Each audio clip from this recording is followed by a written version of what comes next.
Coach, let's start there. When you guys started playing that game, I was like, this feels a little Ted Lasso-esque. Can you give me a little bit of insight into that game? Is that just chemistry building? Please don't compare me to Ted Lasso. Please. Yeah, listen, I think it's important that we stay relaxed and calm. We've got a good team. We've been defending really well. And the goals will come, so we're not worried. We've got good players that can score goals, and it's important that we aren't tense. The back line has looked really solid over the last 2 games. You're going against the hottest offense in the league right now. What kind of message are you giving to your fullback specifically and their freedom to get forward, or are you telling them kind of, hey, let's hang back, let's absorb this pressure and play out of the back? For me, it's not an all or nothing. It's not as black and white as that. What I mean by that is, like every game, we have to pick our moments to open up and to push our outside backs up, to keep balance. Balance, in a soccer game is really important. How much you risk versus how much you protect, it's always really important. Obviously, this team, Philadelphia scoring 8 goals and beating 2 really good teams in Orlando and Cincinnati, they've shown that they have firepower, and they do it with their work rate, their press, their transitions. So we talked a lot about that this week. We worked a lot on that this week. It's important that in the open game that they play, a little bit the chaotic game that they play, which they thrive in, it's important that we find calm and we find the right moments to control the game without the ball, in setting our lines and being compact, and then with the ball, in keeping the ball and not letting this game become a really open transitional game too much. I was talking with Lori Lindsay about the new attacking front you guys have, and I was asking her for her opinion on chemistry, and she said the talent is there, the roles are there. It just comes down to when that chemistry starts to click.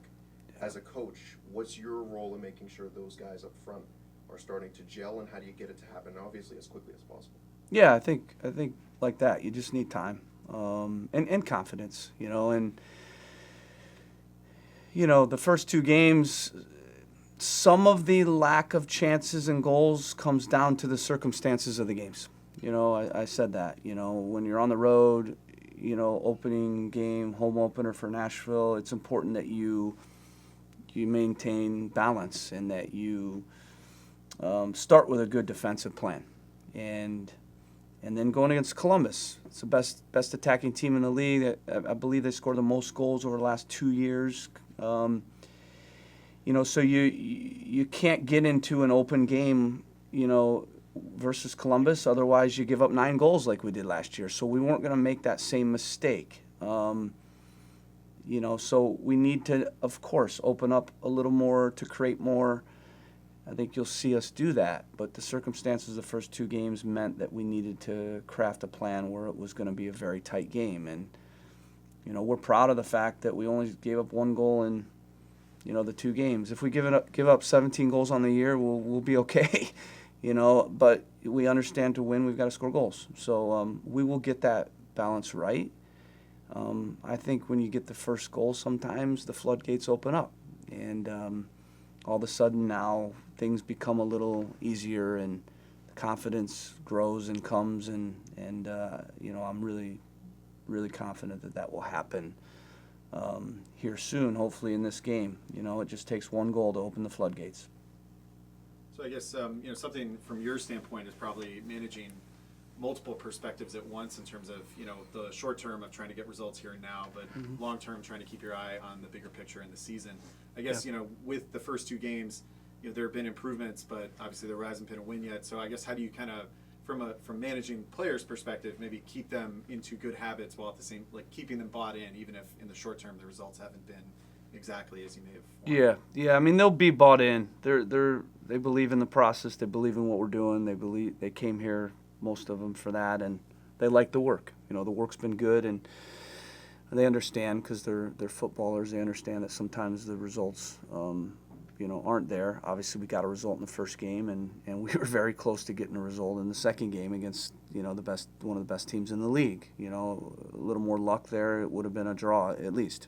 So, but also, it's important to be objective.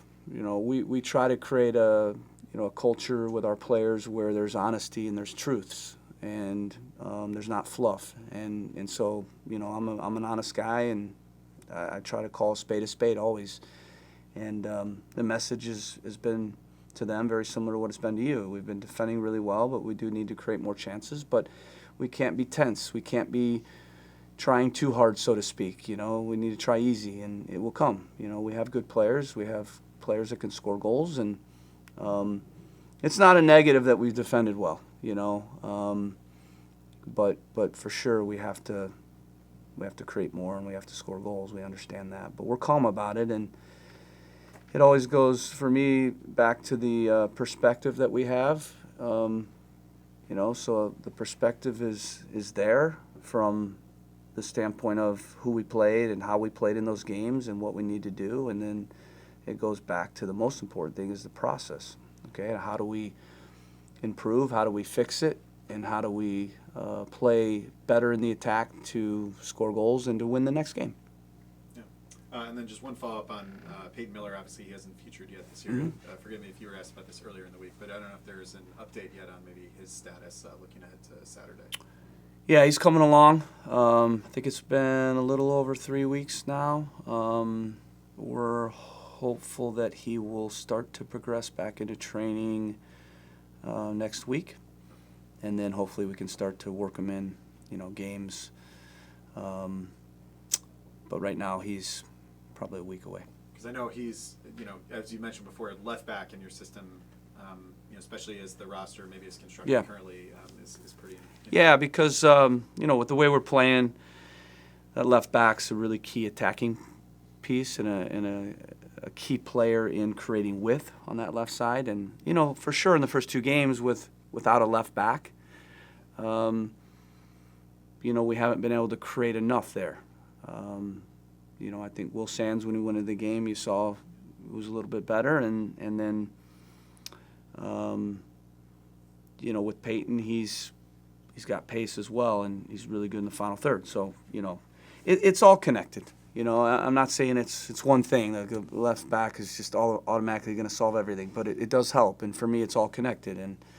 And the better we create on the left, then it opens up chances on the right. So, there are a lot of little things that we talked about this week with individual players, small group players, and then the entire team.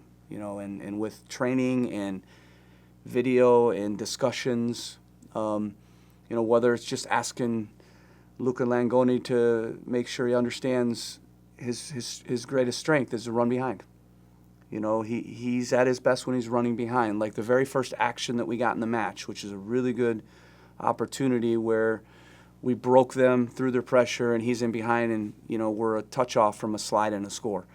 That's his game, so we need him to do that. We need the left back for sure to get more width, more crosses.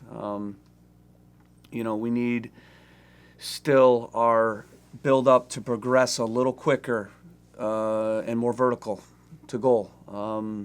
There's a lot of little things. And so, with time, going back to the process and training, it will come to life. Coach, of course I don't expect you to share a lot, but can we expect a similar lineup to what we saw last week, maybe with a difference on the left back, or it's going to have some changes, at least for this week? Yeah, for me, there'll be some micro tweaks. I don't think we need major tweaks, but you'll see there'll be a couple little tweaks. Whether that's a few little personnel tweaks that we think will just bring some things to life a little bit better. You'll see a few of those. Yeah. 100%. And then I think as far as, just again, what we're training and what we're pushing in training, there have been a few adjustments this week. What we can't do, though, is now all of a sudden create 1 million chances and then give up 1 million. So it's like you just have to be smart. And so I believe in micro tweaks. And, the analogy I always use is, you shoot the gun, you miss the target. You can't move the target. You got to move the gun. So we're moving the gun subtly to hit the target better next time.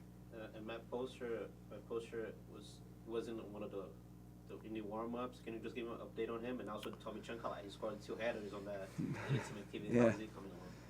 Yeah, both really good. Obviously, Matt, is going to be available to, start to be available for minutes. Chonkalai still with the timeline of his ACL is still a ways away. I don't want to say too far, but it's probably a month away. Just from with an ACL, there's some hard timelines that you have to get through for recovery. I think if you asked him, and you watch him like today, you'd think he's ready. But the reality with an ACL is, it's pretty much a hard 12 months. That's the timeline these days. Used to be when I was playing ACLs, you'd come back in 6 to 8, but they've backed off from those timelines, and they've seen that there's been too many re-injuries when you come back too early. So we have to progress him along the right way and make sure that when he's back, he's not risking re-injury. I feel like Matt is close. He'll be full out in training. He was full out in training today. He'll be full out in training tomorrow. But he's been out nearly 4 weeks, so we'll have to work him back in slowly. And Caleb, you talked about maintaining that sense of calm ahead of the game. What's the energy been like in training this week from the guys and heading into Saturday? Yeah, really good, because we are confident and we do have a good team. So I think, sometimes I could tell the guys whatever I want to tell them, right? But at the end of the day, they know if they're good and they know if they're going to score goals, and they know if they're going to win. And I think no matter what I tell them, they understand the reality. We're a good team, and they're good players. And so I think it's easy for me to be honest with them and tell them we'll be fine, and it's easy for them to be calm and have a good energy because we know we have a good team. Frank, we'll go to you next, followed by Sam. Frank?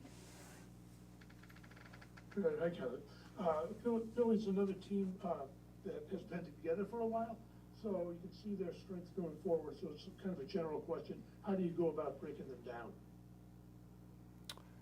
Yeah, I mean, you got to break their pressure, So sometimes when you think about creating chances, it's about breaking down a block that's low. But with the way they play, it starts with breaking their high press, and that's a real key. With their philosophy. And Bradley, was at Red Bull, so there's a lot of elements of Red Bull philosophy in how his team plays.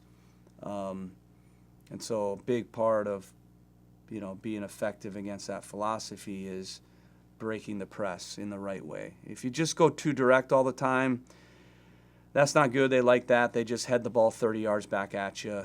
They're ready for that because they know that teams go direct. If you're also really stubborn and overplay too much, they love that too because they're flying around and foaming at the mouth to press you on short passes. So it's really important that you find a balance and a mix and a variety in how you kind of break that. Last question from Sam. Sam, you're unmuted now.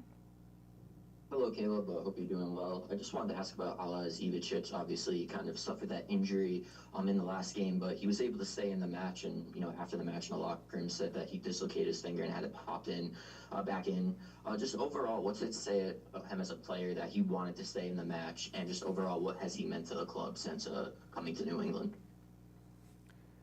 Yeah, he did dislocate his finger. They popped it back in. Obviously, it was still really sore and it was really swollen after the game. But the fact that he was tough enough to stay in there and wanted to be in, just shows how hungry he is to help the team and, how bad he wants to do well, for the supporters and for the club. After the game, it got pretty swollen. We backed him off in training for, kind of a limited for a couple days, and then he was full out today. It's really important that there's a psychology that comes back into his mind where he's not tentative, looking to try to make saves. And so he was full out today and full out. He'll be full out tomorrow. So we think he'll be good to go. I wanted to ask you about this Philadelphia attack. They've scored 8 goals in their last 2 games. I'm sure you're looking at that and you know that your job is always important, but this game especially. How do you prepare for a team that is hot on the attacking side of the football?